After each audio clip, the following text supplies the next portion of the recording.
¿Cómo estás? Buenas noches, gracias por este tiempo. Hola, buenas noches, un gusto saludarte. Bueno, ya formulé la pregunta casi. ¿Cómo salimos? Es la misma pregunta que me hago yo, ¿no? Ah, bueno. ¿Cómo salimos? Naturalmente que es muy complejo, la crisis no es menor. Vos en alguna medida hablabas de estas microimplosiones o implosiones, y uno dice hasta dónde aguanta la economía así con tanta inconsistencia, hasta dónde aguanta la sociedad con tantos problemas que se van sumando. Es muy difícil. Ahora uno tendría que tener el país, tendría que tener un rumbo, un destino que entendamos los argentinos, y a partir de allí entrar a diseñar esa estrategia de cómo salir. Naturalmente hay urgencias, hay cuestiones de muy corto plazo y obviamente hay cuestiones de largo plazo que hay que resolver, que son las que explican por qué el país está estancado después de tanto tiempo. Digamos, hace más de una década que no crecemos, que no generamos empleo, que tenemos una altísima inflación y por ende la pobreza aumenta. Allí son cuestiones estructurales y de más largo plazo. Ahora, también hay cuestiones urgentes.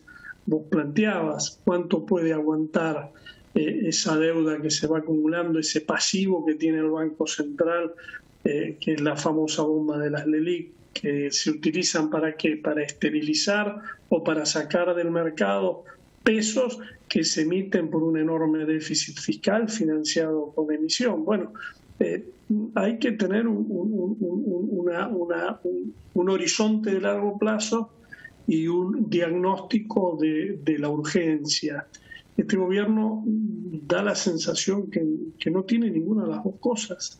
Da la sensación que se encontró con la sorpresa de una elección que no esperaba que tuviera el resultado que tuvo y ahora sale a la desesperada con medidas aisladas, que en algunas de ellas yo diría contrarias a la historia del peronismo, porque he escuchado cosas que hasta son esto de poner platita en el bolsillo, son de las expresiones más gorilas que he escuchado, lo tengo que decir con esos términos, porque ¿Por qué? La verdad... ¿Por qué gorila? Perdón. Bueno, porque es absolutamente contraria a la concepción de dignidad del hombre a que el peronismo le ha dado, ha sido su propia razón de ser.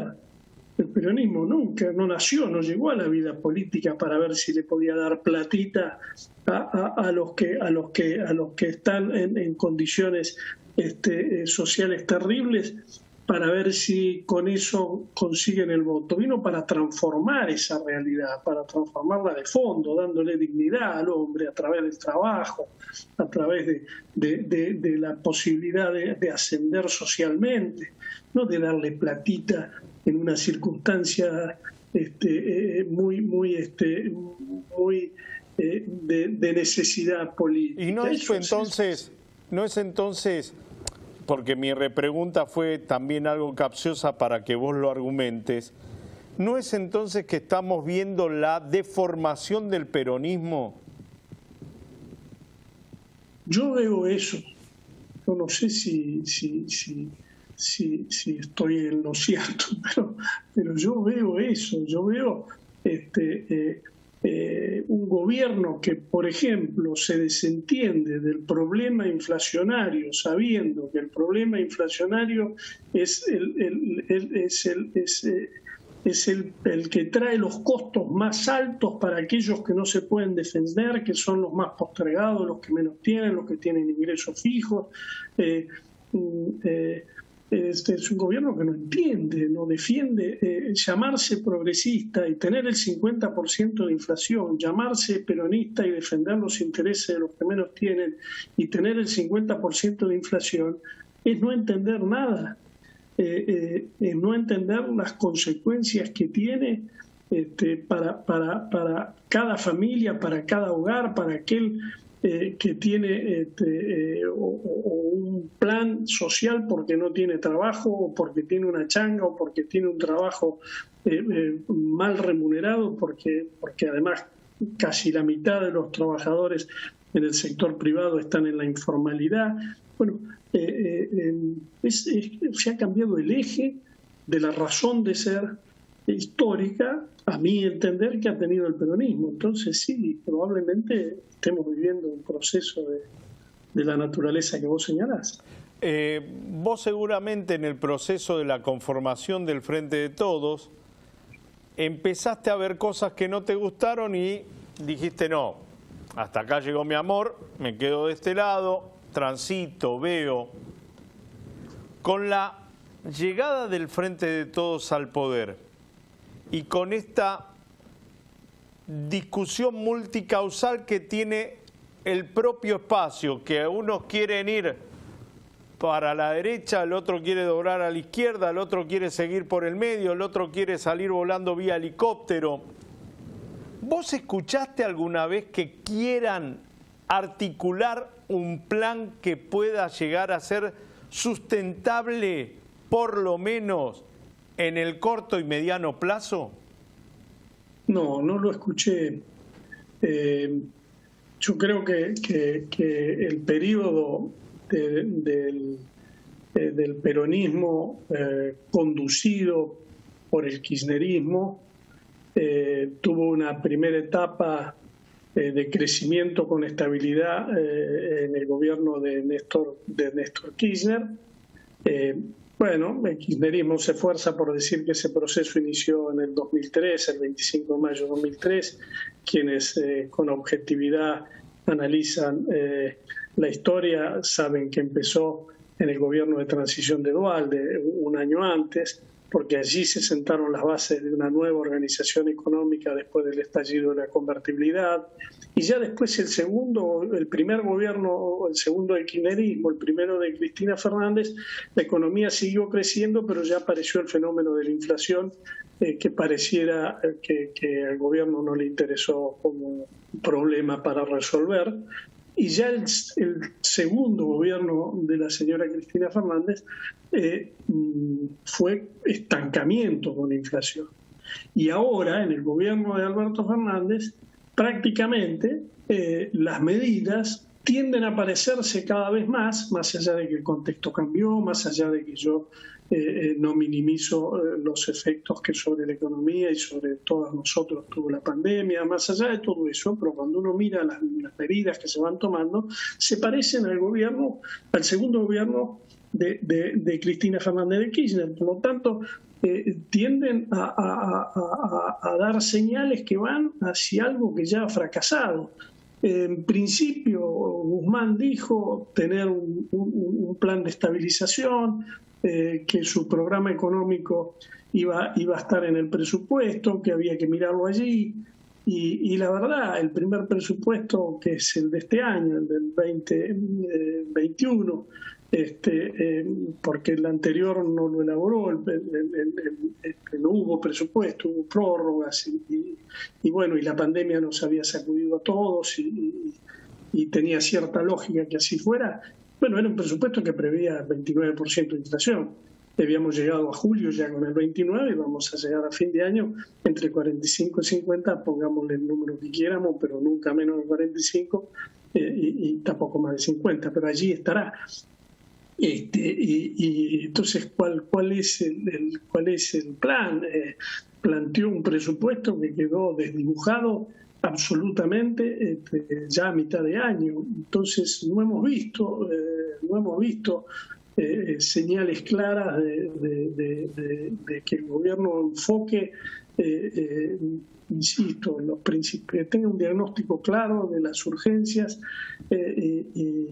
y no hablo de la macro en términos de, como suele decir algunos voceros del kirchnerismo, la macro con la gente adentro. Claro, la macro con la gente adentro. Precisamente cuando falla la macro y la economía no crece y la economía tiene antiinflación, y cada vez la gente está más afuera ¿Por qué hemos pasado a tener este nivel de pobreza cuando en el inicio de la democracia teníamos 16% y hoy tenemos 45%? Precisamente porque la economía no ha crecido y porque la inflación ha sido muy alta. En todo el proceso desde el regreso de la democracia, el crecimiento del PBI per cápita en Argentina fue apenas de 0,4%, 0,4, menos de medio punto. Y la inflación promedio estuvo siempre anual por encima del 50%. Esa falla de la macro, esa falla de la economía, es la que trae como consecuencia que la gente cada vez esté más afuera, que hoy tengamos casi la mitad de la población afuera porque está por debajo de los límites de pobreza y porque tengamos casi el 50% de los trabajadores del sector privado bajo la informalidad, con lo cual sin obra social, sin perspectiva de futuro para el día que su vida laboral se agote por una cuestión biológica y le debería llegar el momento de la jubilación.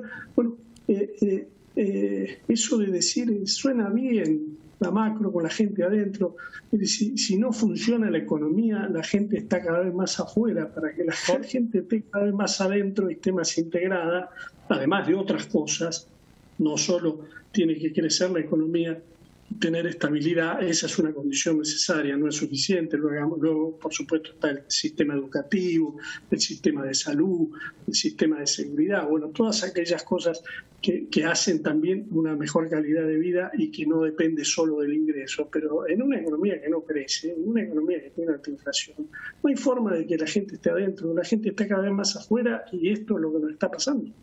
Te pido por favor, nos quedan 6 minutos, pero quiero hacerte 2 preguntas. Primero, se está hablando mucho de un cambio del gabinete económico después de noviembre.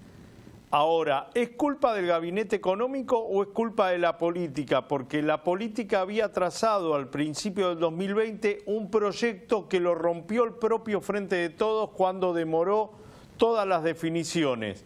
Ahora se dice, bueno, es imposible seguir así, hay que cambiar al ministro y a otros ministros. ¿Crees que la solución pasa por ahí? No, yo no tengo duda que para gobernar bien hay que tener un muy buen gabinete y hay que tener grandes ministros. Y yo creo que este gobierno no se ha caracterizado por tener un gabinete que esté a la altura de las necesidades. De todas maneras, si el rumbo y la política y la conducción no está clara hacia dónde ir, si no están claras el diagnóstico y las políticas para resolver la urgencia, si no está claro un modelo de crecimiento que se pueda sostener en el tiempo, el cambio de ministerios, si está bien hecho, puede generar cierta expectativa de que las cosas van a cambiar, pero las cosas cambian cuando lo que se acierta es el rumbo. Obviamente, con el rumbo correcto, después tenés que tener un gabinete que sea capaz de gobernar con eficacia, con idoneidad, pero acá lo que está fallando es el rumbo, está fallando la conducción, está fallando la falta de norte.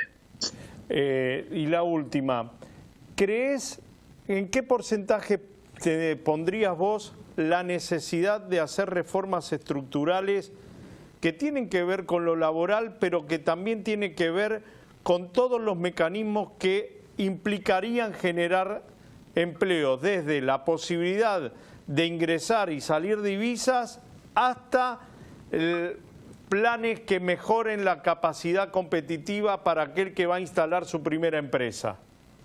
No tengo ninguna duda que estabilizada la economía, estabilizada la macro, que no es ni más ni menos que lo que se vivió en el periodo 2002-2007. Pero hay una devaluación importante, ¿eh? Famoso superávit gemelo, superávit del sector público, superávit del sector externo, un tipo de cambio competitivo, corregido la macro.